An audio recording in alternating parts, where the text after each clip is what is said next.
দেশের বিভিন্ন জেলা ও উপজেলা পর্যায়ে সেনাবাহিনীর সহায়তায় সীমিত পরিসরে থানার কার্যক্রম শুরু হয়েছে। আবারও কাজে ফিরেছেন কিছু সংখ্যক পুলিশ সদস্য। দুপুরের পর লক্ষ্মীপুরে রামগতি থানার ভারপ্রাপ্ত কর্মকর্তা মসলিউদ্দিনের নেতৃত্বে পুলিশ সদস্যরা কাজে যোগ দেন। এ সময় বৈষম্য বিরোধী ছাত্র আন্দোলন, বিএনপি ও জামায়াতের নেতাকর্মীরা তাদের ফুল দিয়ে অভ্যর্থনা জানান। এর আগে সকাল থেকে ফেনী প্রায় ৬টি থানার কার্যক্রম শুরু করেন পুলিশ সদস্যরা। হবিগঞ্জ সদর থানায় ৭৭ জন পুলিশ সদস্যের মধ্যে ১৫ জন যোগদান করেছেন। শেরপুর জেলায় কর্মস্থলে যোগ দিয়েছেন সব পুলিশ সদস্য। এখন আমরা নতুন বাংলাদেশ পেলাম, নতুন সরকার পেলাম, নতুন করে আমরা দিক নির্দেশনা পাচ্ছি। আমরা জনগণকে আশ্বস্ত করতে চাই, এই নতুন বাংলাদেশ বিনির্মাণে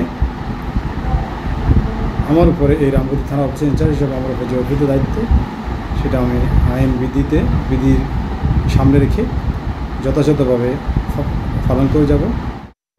প্রিয় নাম্বার সেট করে বিকাশে সেন্ড মানি করুন ফ্রি। এ বিষয়ে আরও জানাতে চট্টগ্রাম ও রাজশাহী থেকে যোগ দিচ্ছেন সহকর্মীরা। শুরুতেই চট্টগ্রাম থেকে যুক্ত হচ্ছেন সহকর্মী অনুপম শীল। অনুপম, চট্টগ্রামে কতগুলি থানার কার্যক্রম শুরু হয়েছে? পুলিশ সদস্যরা যোগ দিতে শুরু করেছেন কিনা?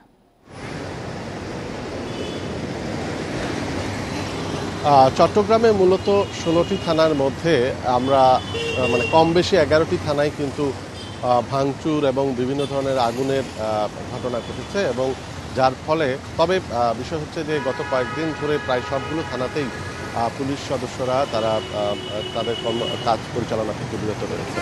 আমরা এখন আছি চট্টগ্রাম মেট্রোপলিটন পুলিশের একেবারে সদর দপ্তরের সামনে। ইতিমধ্যে আপনারা দেখতে পাচ্ছেন যে এখানে সেনা সদস্যরা নিরাপত্তার কাজে পুলিশকে সহযোগিতা করার জন্য ইতিমধ্যে যুক্ত হয়েছেন, এবং ঠিক একই রকমভাবে চট্টগ্রামের যে থানাগুলো আছে সেখানেও আমরা দেখছি যে পুলিশ সদস্যদেরকে সহযোগিতা করার জন্য সেনা সদস্যরা আছেন।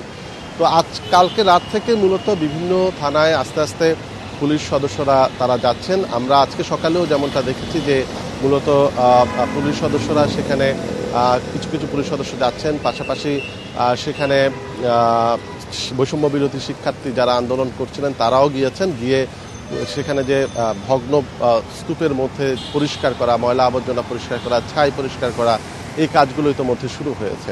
যেহেতু যেই থানা ভবনগুলো আসলে বিধ্বস্ত হয়েছে বা যাদের আগুনে পুড়ে দেওয়া হয়েছে, সেখানে আসলে অবকাঠামো বলতে এখন কিছুই নেই। আমাদেরকে পুলিশের পক্ষ থেকে বলা হয়েছে মেট্রোপলিটন পুলিশ যে সেখানে কাজ করার মতো, ইতিমধ্যে কাজ শুরু করার মতো এখনও পরিবেশ তৈরি হয়নি, কারণ সেখানে বসার জায়গা, চেয়ার টেবিল, এই সমস্ত বিষয় কোনো কিছুই আসলে নেই। তো সেই প্রেক্ষাপটে এখন প্রাথমিকভাবে আগে অবকাঠামোগুলো মেরামত বা অবকাঠামোগুলো ঠিক করার একটি বিষয় রয়েছে। এরপরেই আসলে মূলত পুলিশিং কার্যক্রম সেটি শুরু করা যাবে বলে মনে করছে সংশ্লিষ্টরা। তো সেই হিসেবে আমরা এখন দেখছি যে আজকে বৈষম্য বিরোধী শিক্ষার্থীরাও এবং সাধারণ শিক্ষার্থীরাও তারা এই থানা পরিষ্কার পরিচ্ছন্ন করার কার্যক্রমে যোগ দিয়েছেন, পুলিশের অনেক সদস্যও যোগ দিয়েছেন। তবে বাস্তবিক অর্থে যে পুলিশিং কার্যক্রম সেটি শুরু করতে কিছুটা সময় লাগতে পারে বলে পুলিশের পক্ষ থেকে বলা হয়েছে, যদিও পুলিশের কর্মকর্তারা বলছেন যে তারা যত দ্রুত সম্ভব একেবারে পুলিশিং কার্যক্রমটি শুরু করে দেওয়ার ব্যাপারে বা তারা এখনই চেষ্টা করছেন সেটি চালু করার ব্যাপারে। অনুপম, আপনি থাকবেন আমাদের সাথে। আমরা এবার রাজশাহীর পরিস্থিতি জানবো। সেখান থেকে যোগ দিচ্ছেন সহকর্মী মুস্তাফিজুর রহমান। মুস্তাফিজ, রাজশাহীর পরিস্থিতি জানাবেন। কতগুলি থানার কার্যক্রম এখন পর্যন্ত শুরু করা গেল, আর আইন শৃঙ্খলা রক্ষায় সেনাবাহিনীর অবস্থান সম্পর্কে জানাবেন।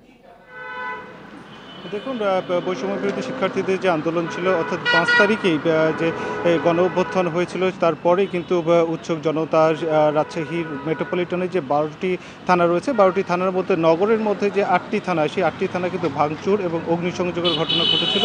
সেই সাথে রাজশাহী মেট্রোপলিটন সদর দপ্তর সেটিও কিন্তু ভাঙচুর এবং অগ্নিসংযোগ করা হয়েছিল।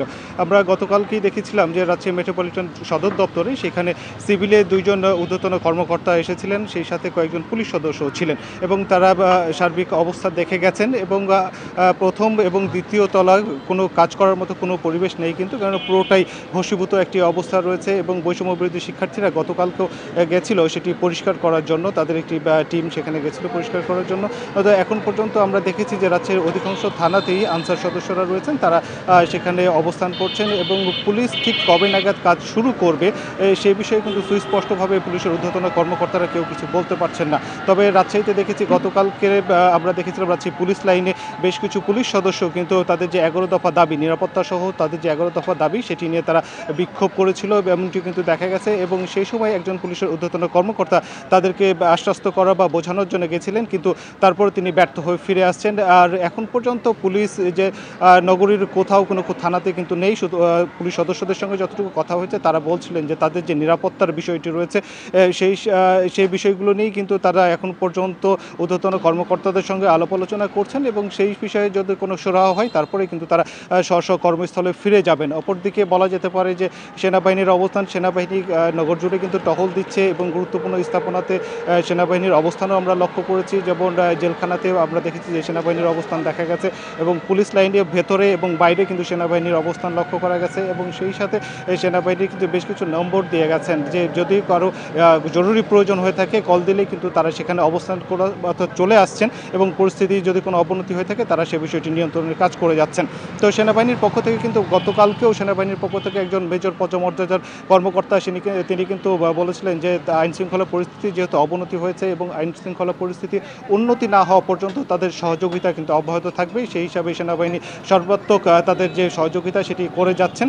অপরদিকে নগরীর নিরাপত্তার কথা যদি বলা হয়ে থাকে, যখন পুলিশ শূন্য নগরী তখন নিরাপত্তা ঘাটতি থাকবে, এটি স্বাভাবিক। যার ফলে একদিকে ব্যবসায়ী যারা নেতারা রয়েছেন বা যারা ব্যবসা করছেন তাদের বাণিজ্যিক ভবনগুলো নিয়েও কিন্তু তারা বেশ শঙ্কিত, সেই সাথে যারা সাধারণ নাগরিকরা রয়েছেন তারাও কিন্তু তাদের নিরাপত্তা নিয়ে কিছুটা উদ্বিগ্ন। এ ছিল রাজশাহী থেকে সর্বশেষ। চট্টগ্রাম এবং রাজশাহী থেকে জানাচ্ছেন আমাদের সহকর্মীরা।